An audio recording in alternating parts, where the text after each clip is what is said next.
आज मैं अद्भुत रहस्य की बात बता रहा हूँ जी। भगवान के सबसे अधिक निकट कौन है ये बताइए।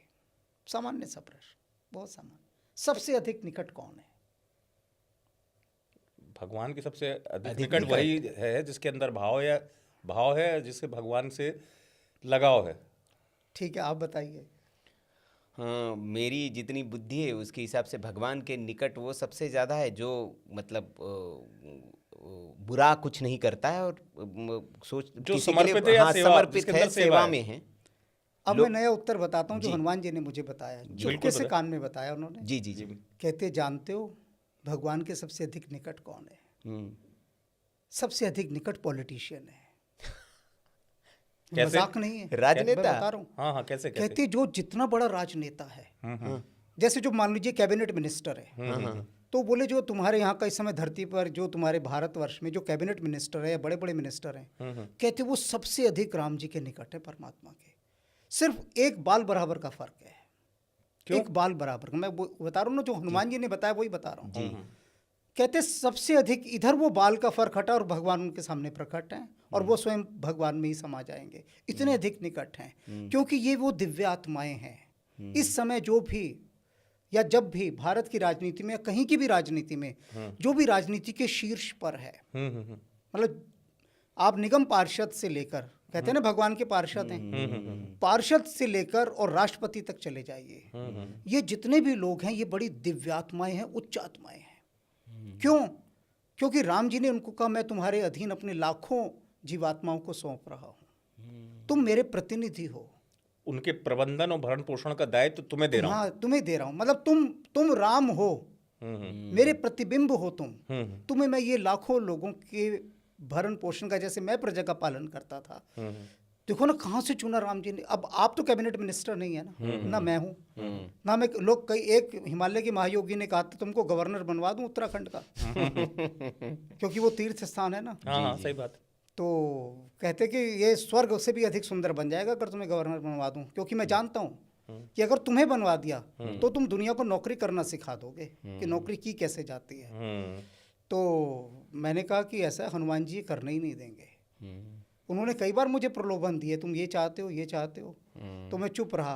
उन्होंने कहा तुम चाहोगे तो भी नहीं दूंगा क्योंकि मुझे तुमसे काम लेना है। उन्होंने आपको दूसरी सेवा में लगाया। मैंने कहा मुझे दूसरे काम में लगाया है, तो इसलिए उन्होंने कहा, कहते अगर राम जी चाहेंगे तो। मैंने कहा वो तो फिर हनुमान जी भी कुछ नहीं कर सकते। लेकिन यहाँ मैं मूल बात पर आता हूँ जी।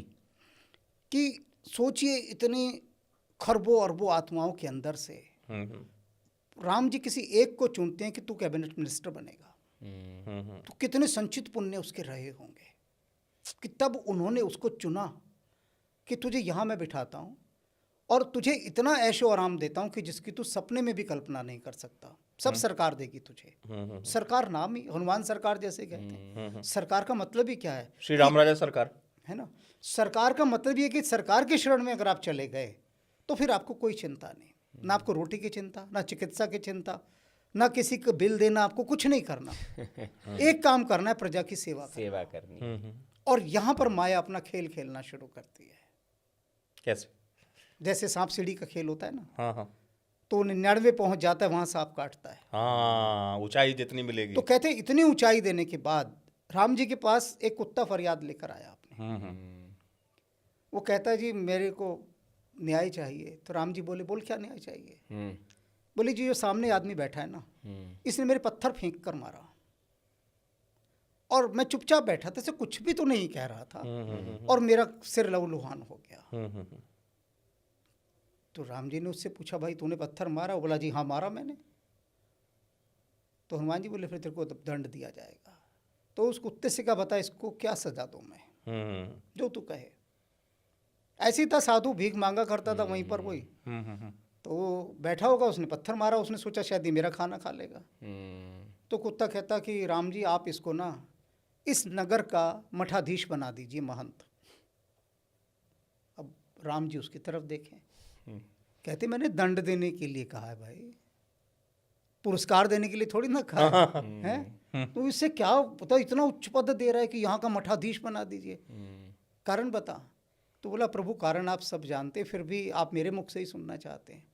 कहते पिछले जन्म में मैं भी महंत था, इतना अहंकार से भरा था, जो मेरे दायित्व सौंपे गए थे सेवा कार्य करने के इत्यादि, मैंने कुछ नहीं किया। धन का दुरुपयोग किया, जो आता था अपने लिए इकट्ठा कर लिया। कहता आज कुत्ते की योनि में पड़ा हूँ। तो कुछ नहीं, इस जैसा अहंकारी आदमी अगर इतने उच्च पद पर पहुंचेगा तो अभी तो कुछ नहीं है, तब इसका इतना अहंकार है, तो तब तो ये अपने लिए कितने बड़े नरक का सृजन कर लेगा। तो मैं चाहता हूं आप इसको महंत बना दीजिए। अब माया क्या खेल खेलती है कि राजनेताओं को कहती है सब कुछ दे दिया, अब जो उसके यत्र तत्र लोग घिरे होते हैं वो उन्हें ऐसा बरगला देते हैं, ऐसा बरगला देते हैं कि उन्हें लगता है कि वे ही सब कुछ हैं। तो जिस दायित्व के लिए उनको वो पद दिया गया, जिस दायित्व के लिए, उसे वो विस्मृत कर देते हैं। माया, माया का खेल है ये। नहीं, बिल्कुल आपकी बात से सहमत क्योंकि हूं। उनके पास मेरे जैसे लोग नहीं हैं। नहीं, सही बात है, क्योंकि अब क्या हुआ है, राज सत्ता से राजगुरु की भूमिका समाप्त हो गई। ये बड़ी बात है, सही बात है। प्रभु श्री राम अगर कुछ गलत करते हैं उनको कौन अनुशासित करेगा? वशिष्ठ जी, वशिष्ठ जी थे, है ना।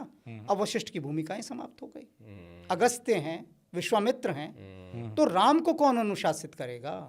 सवाल ये है। तो ये सब जो राम हैं, मैं इनको राम ही कहता हूँ, प्रभु श्री राम। जब मैं किसी पॉलिटिशियंस को देखता हूँ मेरा हाथ जुड़ जाते हैं श्रद्धा से, नतमस्तक हो जाता हूँ। मैं ये नहीं देखता कि वो कितना लोग उसके विषय में क्या क्या कहते हैं, आचरण क्या है उसका, आचरण क्या, मैं वो देखता ही नहीं। मैं तो कहता हूँ हे प्रभु, आपने कैसी दिव्यात्मा को चुन के शरीर दिया, उसे ये पद दिया, धन्य है ये व्यक्ति, अपार धन्य है ये व्यक्ति। तो मेरे तो वो उस ओर ध्यान ही नहीं जाता, वो उसका कर्म है वो जो कर रहा है। लेकिन क्या है कि जब से राजगुरु खो गए हैं, और अब तो मैं देखता हूँ साधु सन्यासियों को भी वो राजनेताओं के हाथ जोड़ते हैं जाकर। एक उपन्यास है कृष्ण एक रहस्य, उसमें भगवान कृष्ण एक आश्रम में जाते हैं, कोई नमस्ते भी नहीं करता उनकी तरफ देखकर। अच्छा, आश्रम में गुरु के पास जाते हैं, बैठ जाते हैं। कृष्ण ने ऐसी व्यवस्था बनाई थी कि अगर मैं किसी आश्रम में भी जा रहा हूँ, कृष्ण के द्वारा स्थापित आश्रम है, लेकिन मुझे किसी विशेष व्यक्ति का स्थान ना दिया जाए। जैसे सामान्य सब घूम रहे हैं, मैं भी घूम रहा हूँ। गुरु के पास जाते हैं, बैठते हैं, बातचीत करते हैं, आ जाते हैं, बिल्कुल सामान्य, कोई विशेष उनके साथ वो नहीं। क्यों? क्योंकि कृष्ण कहते हैं मेरा ही अहंकार नहीं रहना चाहिए। तभी तो उन्होंने वो कार्य चुना कि चरण पखारने का जी।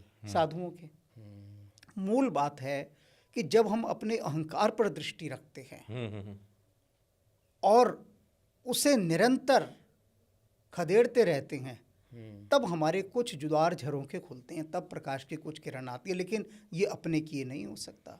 निज बुद्धि बल मोहि भरोसा नहीं। तुलसीदास जी यही तो कहते हैं बारंबार। कहते हैं हनुमान जी, आप ही थांबो मुझे, जी। निज बुद्धि बल मोहि भरोसा